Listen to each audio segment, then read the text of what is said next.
오늘 하나님 말씀은 계시록 2장 1절의 말씀입니다. 특별히 이 에베소 교회를 향해서 예수님께서 주셨던 말씀입니다. 에베소 교회가 어떤 상황에 놓여 있었습니다. 두 가지 상황이었는데요. 첫 번째는 이 에베소 교회는 당시 에베소라는 도시 자체가 상당히 상업과 무역이 발달된 곳이었습니다. 그래서 많은 부와 돈은 그런 발달된 경제적으로 부유한 도시였었고, 또 여러 가지 문화적인 그런 문화가 많이 발달되어 있는 도시였습니다. 그리고 상당히 종교적인 도시였죠. 이 돈과 경제적인 것과 그리고 문화적인 것, 문화의 결국 그 끝은 쾌락이었습니다. 그리고 그 돈과 그리고 그 쾌락을 연결해 주는 것으로서 그 도시에 큰 카니발이 있었습니다. 그래서 1년마다 도시 전체가 이 카니발과 연결되었습니다. 그것은 극심한 타락과 극심한 세속을 추구하는 우상숭배의 현장으로 그 도시 전체가 그 우상숭배하는 사람들로 그 공동체가 완전히 몰입하는 그런 상황 가운데 이 에베소의 교회 성도들이 살아가야만 했던 것입니다. 그래서 사실 그 카니발에 참여하지 않는다는 것, 그것은 곧 그 공동체로부터 완전히 왕따당하는 것과 똑같은 의미가 있었습니다. 그리고 또 한 가지 이 에베소 교회가 겪어야 되는 직면한 문제가 있었습니다. 그것은 도미티안 황제가, 당시 로마의 황제가 적그리스도의 영을 가진 자였습니다. 그래서 스스로를 살아있는 하나님의 아들이라고 이야기하였고, 모든 로마에 살아가는 사람들, 그 제국의 영향권 아래에 있는 사람들은 자신의 우상의 그 신상에 경배하고 절하라고 강요했던 것입니다. 종교의 자유는 있었습니다. 그렇지만 옵션이 있었어요. 그 자신의 신상에 절을 하고 우상 숭배하는 자에게만 종교의 자유가 허락된 것입니다. 크리스찬은 이것을 절대로 받아들일 수 없습니다. 왜냐하면 하나님께서 주신 첫 번째 계명이 무엇입니까? 하나님 외에는 다른 신을 두지 말라는 것입니다. 왜 그렇습니까? 하나님밖에 신이 없기 때문에 그렇습니다.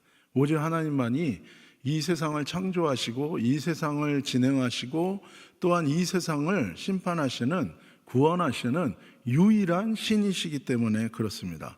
하나님만이 창조주요 하나님만이 구원자이시기 때문에 우리는 다른 것을 신으로 절대로 받아들일 수가 없는 것입니다.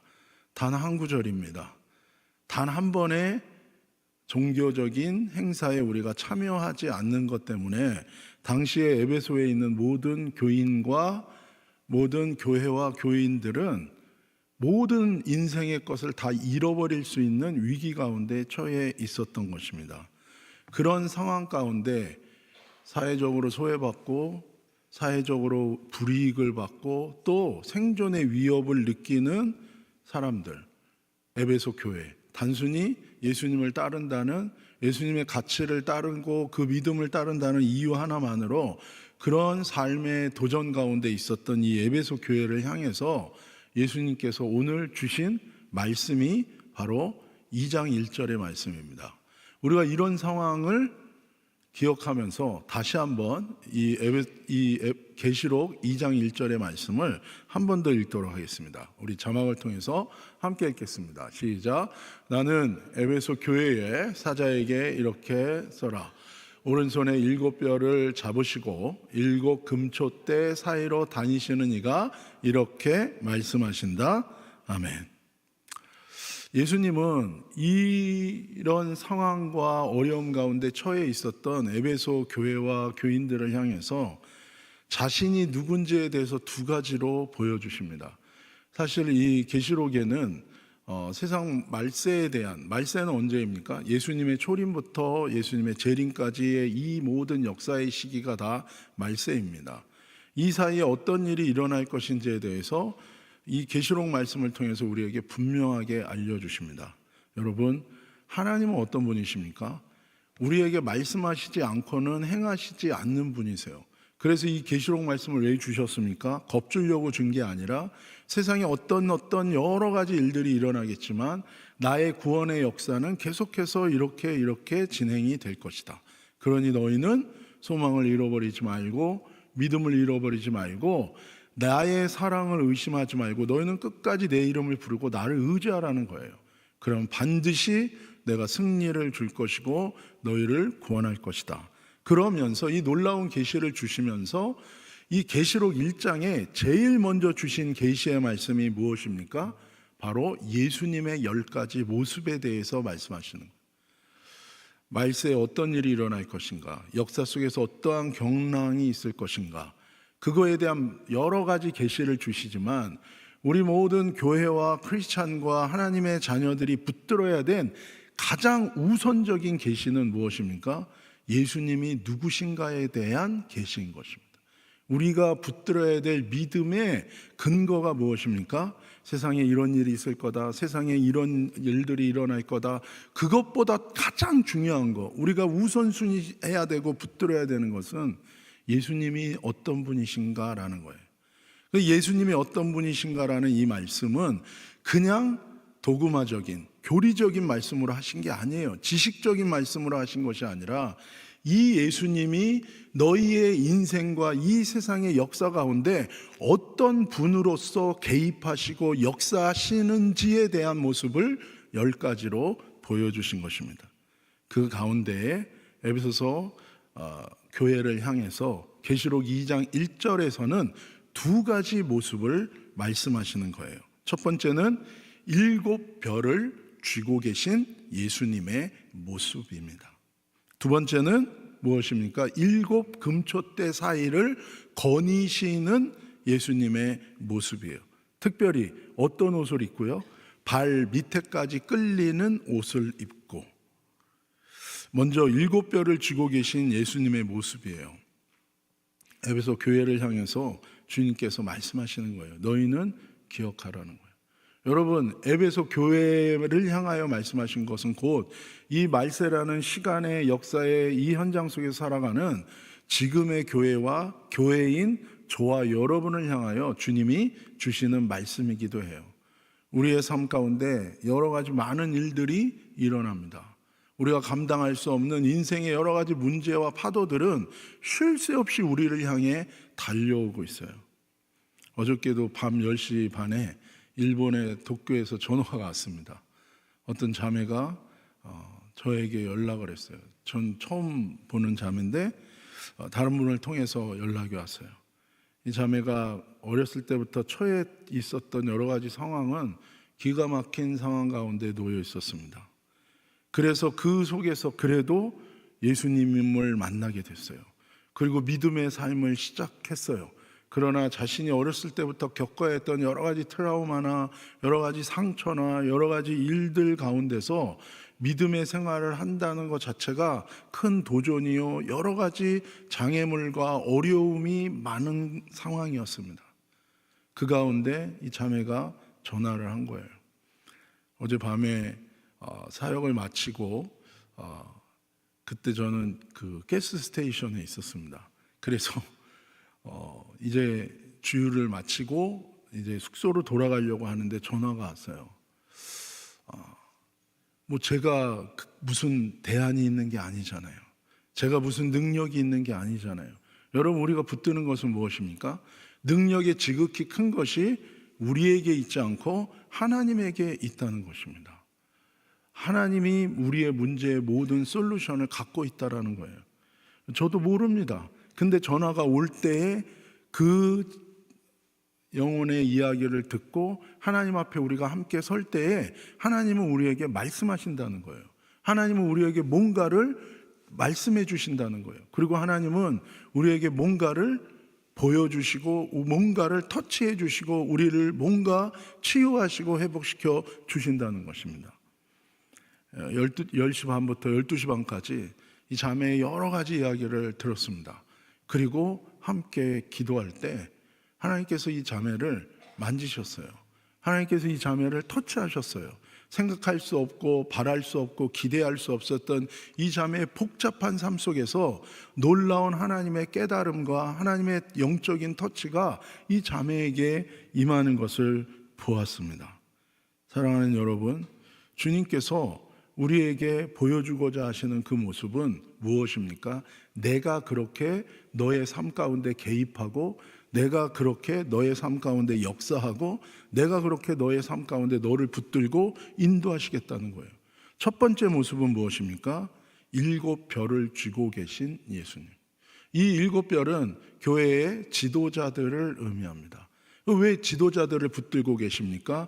지도자들을 통하여 교회의 몸인 모든 성도들을 하나님께서 붙들기 원하시기 때문에, 지도자들이 영적으로 충만하고 믿음과 소망과 사랑 가운데 붙들려 있을 때 그들을 통하여 모든 성도와 양떼들이 믿음과 소망과 사랑과 하나님의 생명과 은혜 가운데 충만해질 수 있기 때문에, 그래서 지도자들을 붙드는 것이요, 지도자들을 붙든다는 것은 예수님이 곧 우리 모두를 붙들고 계신다는 의미와 동일한 것입니다. 사랑하는 여러분, 저와 여러분이 기억하기를 원합니다. 예수님은 누구십니까? 우리를 붙들고 계신 주님이세요. 여기서 붙든다는 표현은 우리를 쥐고 흔든다는 게 아니에요. 우리를 압박한다는 의미가 아니라 우리를 감싸고 우리를 보호하고 인도한다는 의미입니다. 이사야서 41장 10절에 보면 그렇게 말씀하세요. 두려워하지 말아라. 내가 너와 함께 있다. 놀라지 말아라. 나는 너의 하나님이 된다. 내가 너를 굳세게 할 것이다.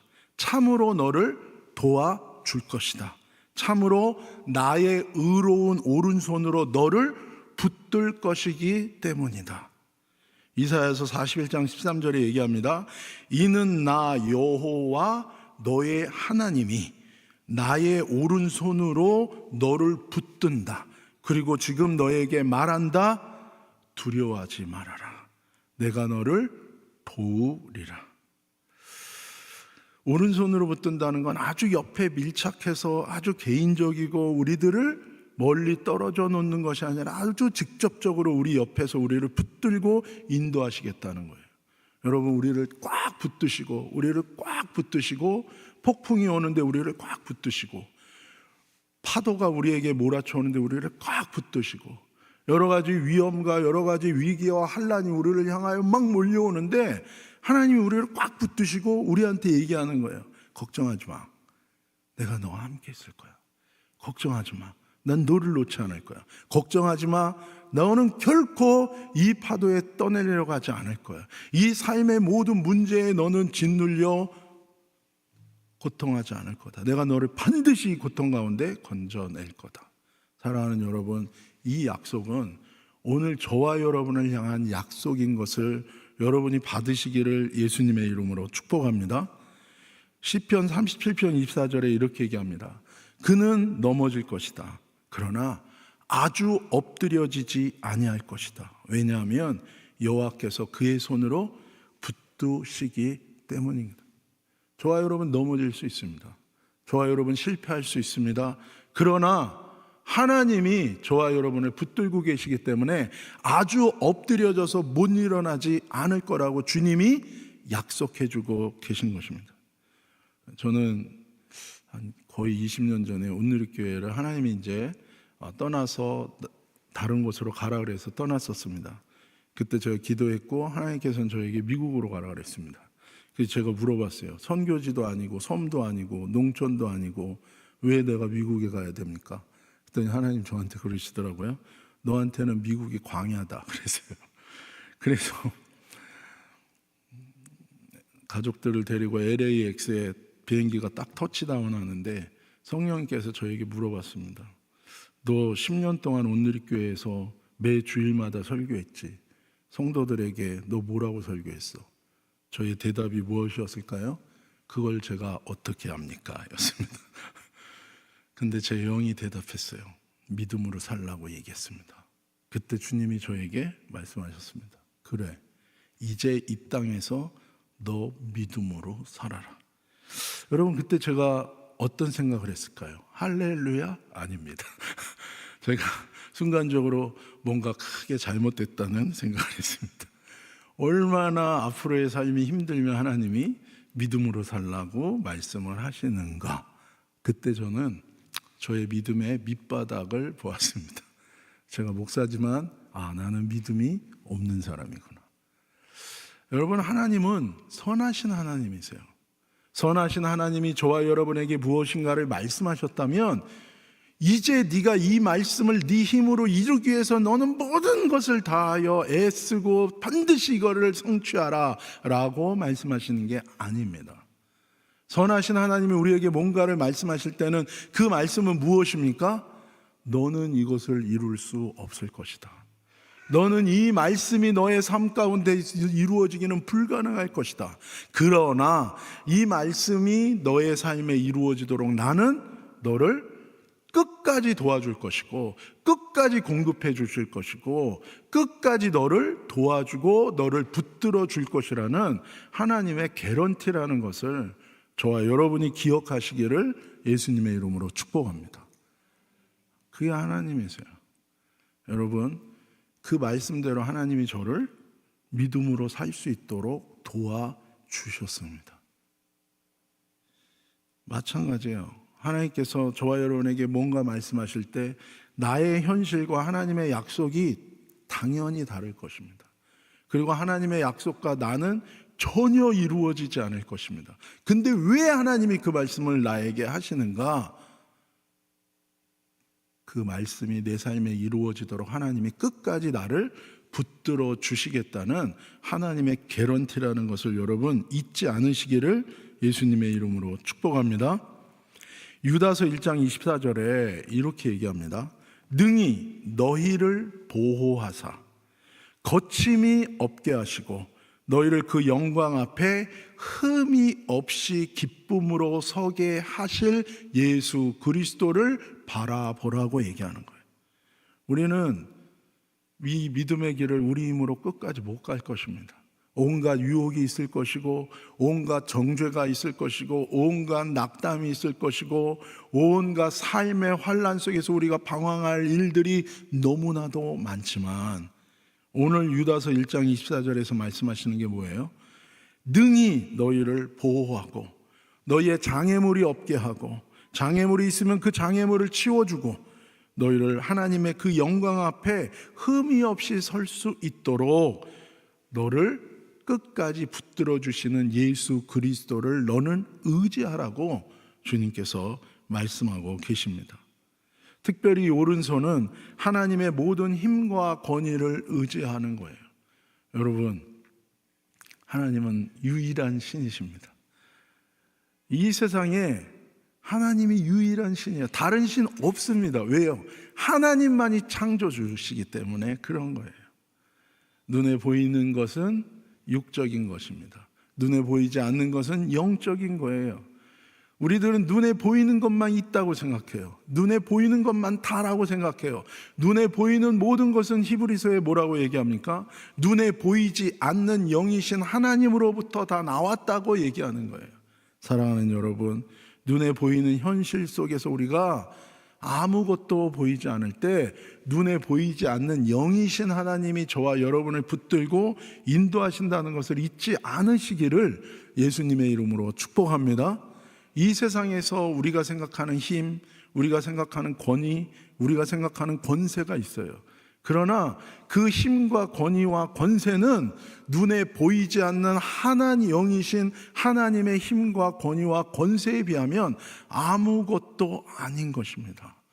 저와 여러분이 우리의 영원한 아버지 되시는 유일한 신이신 그 하나님 아버지의 이름을 부르고 주님을 의지할 때 눈에 보이지 않지만 영원한 힘과 권위로 저와 여러분의 인생을 붙드시고 인도할 때 우리 인생의 비포와 애프터는 완전히 달라지는 것인 줄로 믿습니다. 여러분이 앉아있는 그 자리가 어떤 자리인지 아십니까? 온누리교회가 하나님이 온누리교회를 세우시고 이제까지 온누리교회를 인도하면서 수많은 인생에 환난당한 자, 수많은 인생의 절벽에 놓여있던 사람들, 죽을 것 같았던 수많은 사람들이 이곳에 와서 여러분이 앉은 이 자리에서 주님의 이름을 부를 때 하나님이 붙들어 주시고 하나님이 살려주시고 하나님이 인도해 주신 그 하나님의 임재와 하나님의 역사가 있었던 자리가 여러분이 앉아있는 자리인 것입니다. 여러분 오른손 한번 다 들어보세요. 여러분의 의자를 한번 이렇게 만져보세요. 여기가 그런 곳입니다. 여러분, 우리는 과거를 회상하는 자들이 아니라 하나님은 어제의 은혜를 오늘의 은혜해 주시고 또 앞으로 우리 인생 가운데서 계속해서 붙들어 주시고 은혜 주시는 그 하나님을 여러분 기억하시기를 예수님의 이름으로 축복합니다. 제가 미국 가고 2년쯤 되었을 때 LA에서 어떤 분이 만나자 그래서 갔었습니다. 어떤 지금은 그분 장로님이세요. 거의 은퇴하셨을 거예요. 근데 이분, 제가 기억하는 이분은 그때 집사님이셨는데 맨날 이 앞자리에서 우시는 분이셨어요. 사업도 망하고 들어가도 나가도 되는 게 하나도 없는 분, 손만 댔다 하면 뱅크럽 되는 분. 그분이 하시는 거 진짜 여기 와서 맨날 우는 거였어요. 왜냐하면 아무리 노력해도 안 열리는 거예요. 그리고 정말 인생의 환란 맞고 이 삶의 모든 것이 해체되는 위기 가운데 있었어요. 그분 맨날 울었습니다. 제가 그분 볼 때마다 너무 가슴이 아팠어요.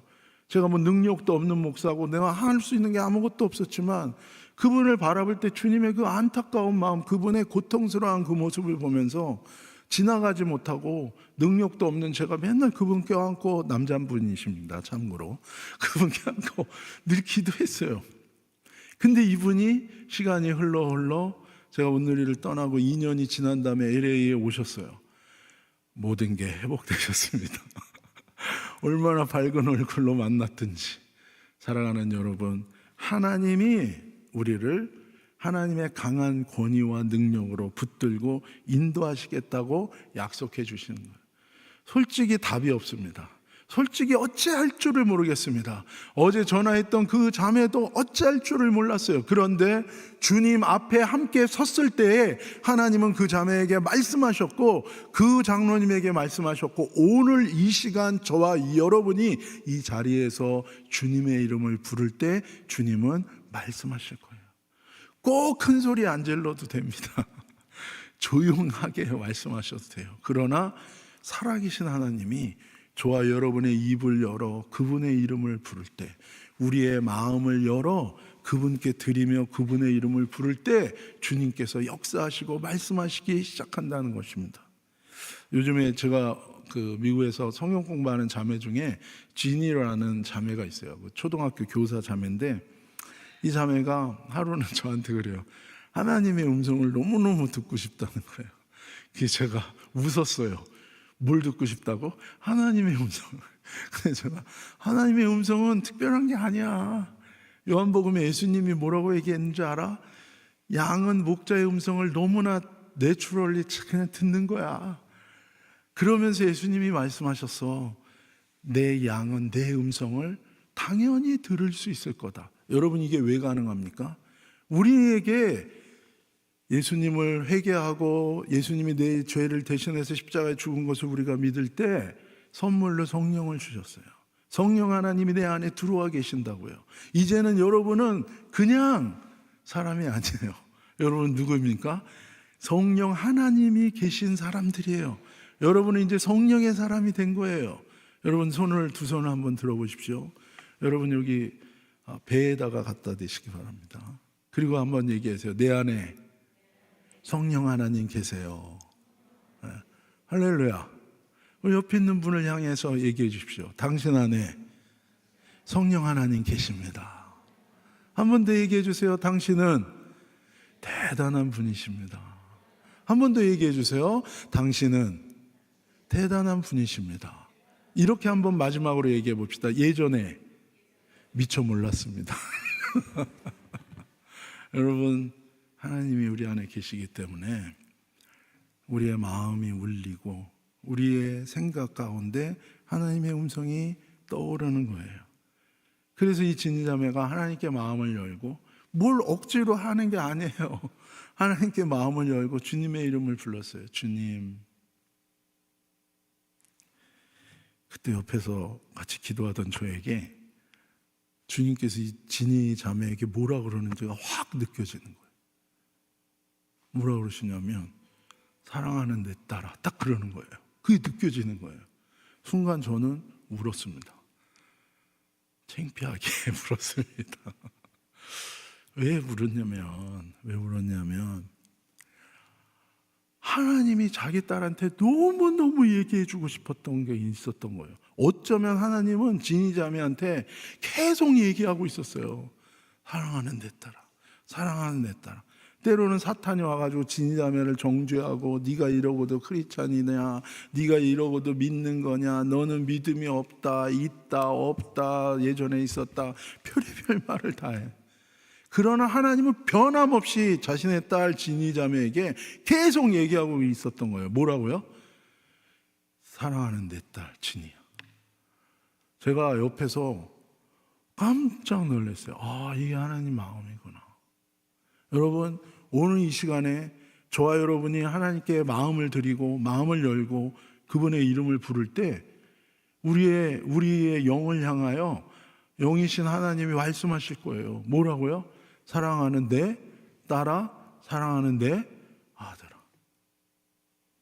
우리가 극심한 문제가 있어요. 도대체 이걸 어떻게 풀어야 될지 모르겠어요. 그런데 하나님 앞에 나왔어요. 하나님 살려주세요.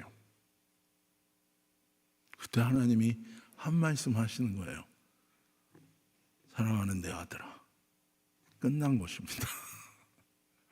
저는 20년 전에 온누리교회 대학부 담당했었습니다. 그때 리더였던 한 형제가 있어요. 정말 둘도 없는 저의 동역자였습니다. 근데 이 형제가 갑자기 돈벼락을 맞았습니다. 선친이 남겨놓은 엄청난 땅이 밝혀지면서 이 형제에게 그 재산이 딱 온 거예요. 순간 저는 영적으로 너무나 걱정스러웠어요. 그 돈을 감당할 만한 준비가 하나도 안 된 대학교 4학년 1학기에 재학 중인 이 학생에게 저 돈이 어떤 의미일까를 생각하니까 너무 두려웠어요. 그래서 이 친구를 위해서 엄청 기도했어요. 그리고 이 친구는 결국 시험을 당하기 시작했습니다. 어떤 여자분이 나타났고 재산을 노렸고 그러면서 이 친구의 모든 관계를 다 끊어놓기 시작했어요. 그 중에 제일 저하고의 관계를 끊어놨습니다. 제가 얘를 붙들고 눈물로 얘기했습니다. 야, 정신 차려라. 너 큰일 난다. 제발 내 말 좀 들어라. 그러나 이 친구는 떠나갔습니다. 그리고 소식을 끊겼고 저는 미국에 갔어요. 지지난주에 이 친구를 만났습니다. 그 이후에 이 친구에게 일어난 일은 기가 막힌 일들이, 드라마가 몇 편이 나오는 일들이 일어났습니다. 결국 재산은 다 없어졌습니다. 그리고 이 친구는 대학교 4학년 1학기에 학교를 그만두게 되었고 여자는 떠났습니다. 그리고 얘에게 남겨진 건 아들 하나였습니다. 결혼신고도 안 한 아이에게 미혼부가 된 것입니다. 그리고 여러 가지 일들이 휘몰아치기 시작했고 사채에 손을 대고 얘 인생은 거의 막장으로 아들 데리고 자살해야 되는 상황까지 갔습니다. 그리고 공황장애가 이 친구를 덮쳐버렸습니다. 밖을 나갈 수가 없었습니다. 침대에서 숨이 조여오기 시작할 때 이 친구가 마지막으로 기도했어요. 하나님 살려주세요. 하나님 살려주세요. 여러분, 우리의 애끓는 기도 하나님 반드시 들으십니다. 하나님 들으세요. 제가 미국 갔을 때 우리 교회에 처음 온 분이 있었어요. 두 발로 오지 않고 네 발로 기어서 왔습니다. 20대부터 공황장애가 너무 심했어요. 약의 도수는 이미 맥시멈이었어요. 더 이상 쓸 약도 없고 신경은 뻗치고 아무 데서나 다 뒹굴고 숨은 조여오고 게다가 딸은 1살 때부터 열이 오르면 사지가 뒤틀리고 눈이 뒤집혀요. 자기도 힘든데 딸마저 그런 상황에서 그 딸을 데리고 저희 교회에 왔습니다. 여러분, 제가 어떻게 방법이 없는 거예요. 밤 되면 전화 와요. 목사님, 나 죽겠어요. 그러면 저희 사모랑 들쳐업고 이모전시 가는 거예요. 그러면 또 아무 검사하면 이상은 없는데 나오면 죽겠다는 거예요. 그래서 들쳐업고 또 교회 가가지고 그냥 같이 계속 울었어요. 이 자매가 몸부림치면서 하나님의 이름을 불렀습니다. 어느 날 제가 문득 앞에서 바닥에 뒹구는 그 자매를 보다가 그런 생각이 떠올랐어요. 내가 목사지만 내가 저렇게 아프다면 나는 저런 상황에서도 저 자매처럼 주님의 이름을 부를 수 있을까? 근데 이 자매는 몸부림치며 주님의 이름을 불렀어요. 주님, 주님, 아버지, 아버지. 어느 날 이 자매가 이제는 완전히 숨이 꽉 조여들고 이제 끝인가 보다라는 그 상황이 있었어요.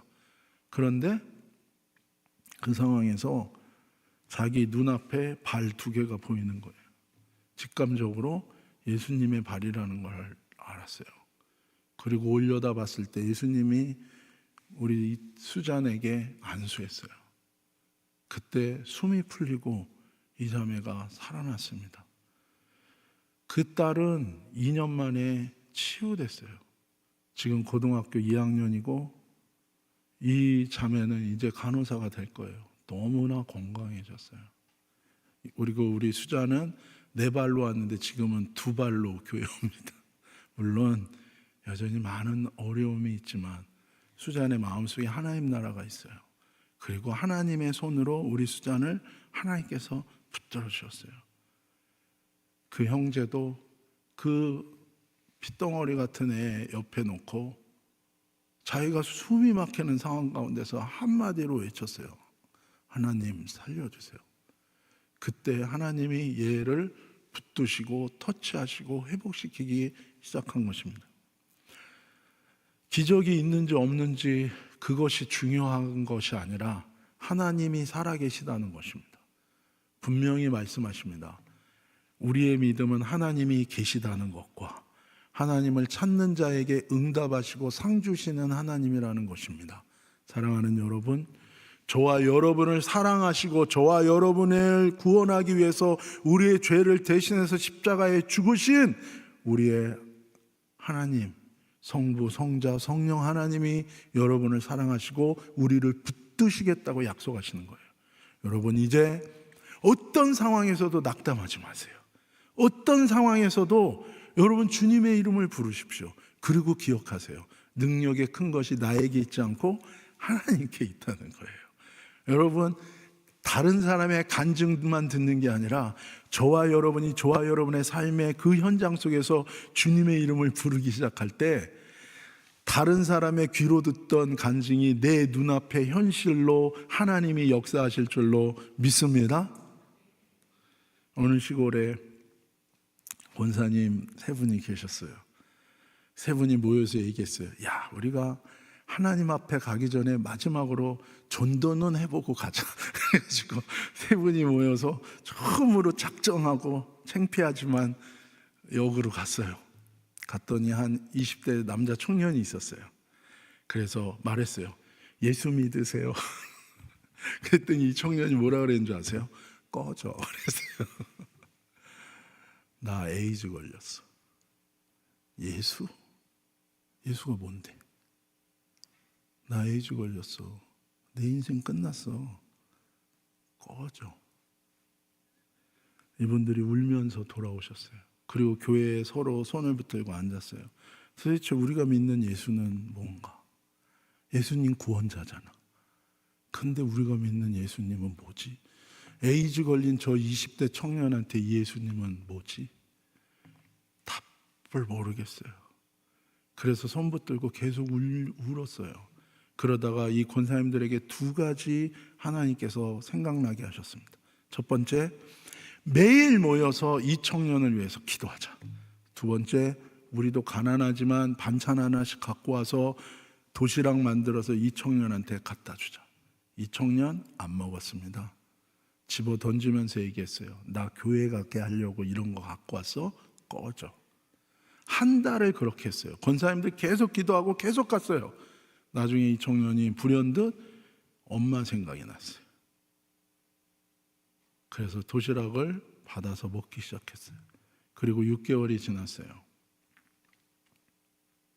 이 청년이 자기 몸에 이상한 변화가 느껴졌어요.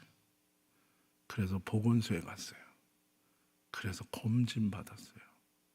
에이즈가 낫습니다.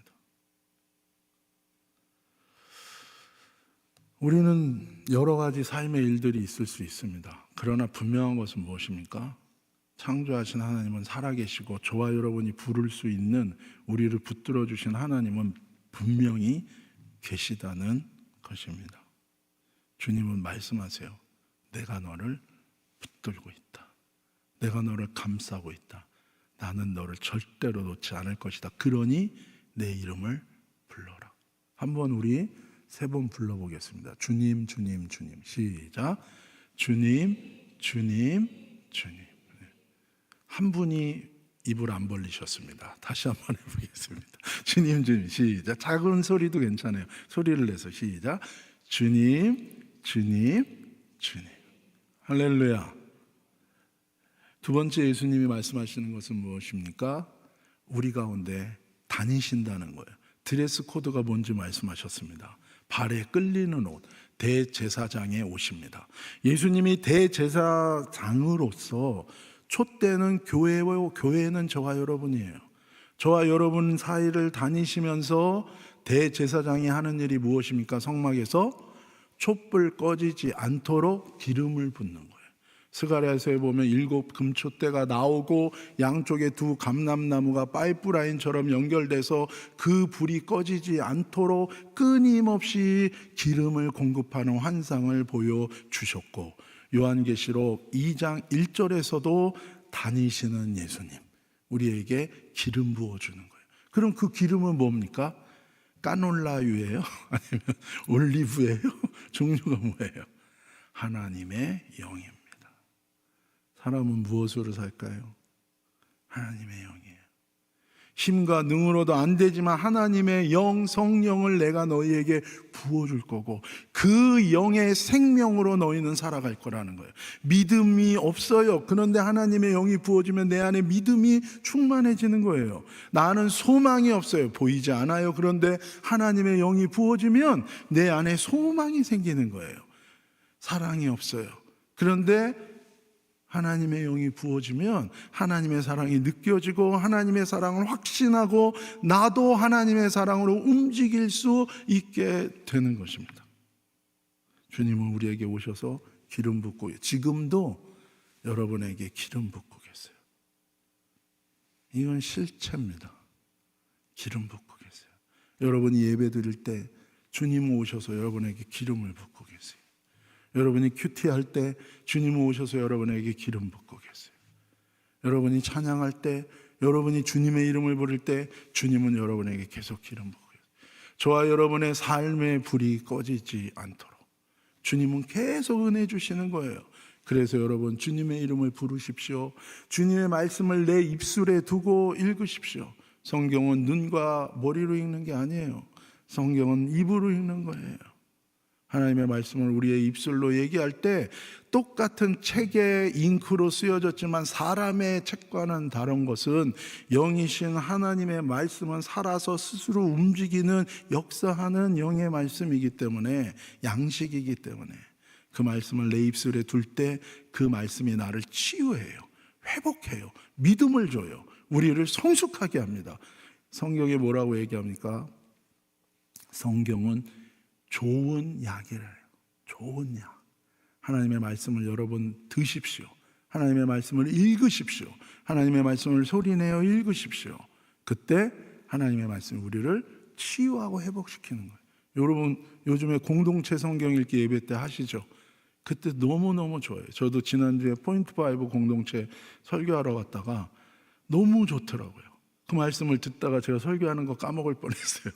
너무 좋아가지고. 여러분 하나님의 말씀을 입술에 두십시오. 공포의 여백을 두려워하지 마세요. 큐티할 때 그 하얀색 여백을 뭘로 채워야 될까 걱정하지 마세요. 묵상 컨디션이 안 좋은 날 염려하지 마세요. 한 장 넘겨서 해설을 보지 마시고 하나님의 말씀 앞에 머물고 이것을 하나님의 말씀이라고 생각하고 정성스럽게 70번만 읽으시기 바랍니다. 그러면 어떻게 될까요? 내가 성경을 해석하는 것이 아니라 성경이 나를 해석해요. 성경에서 소리가 나기 시작하는 거예요. 왜요?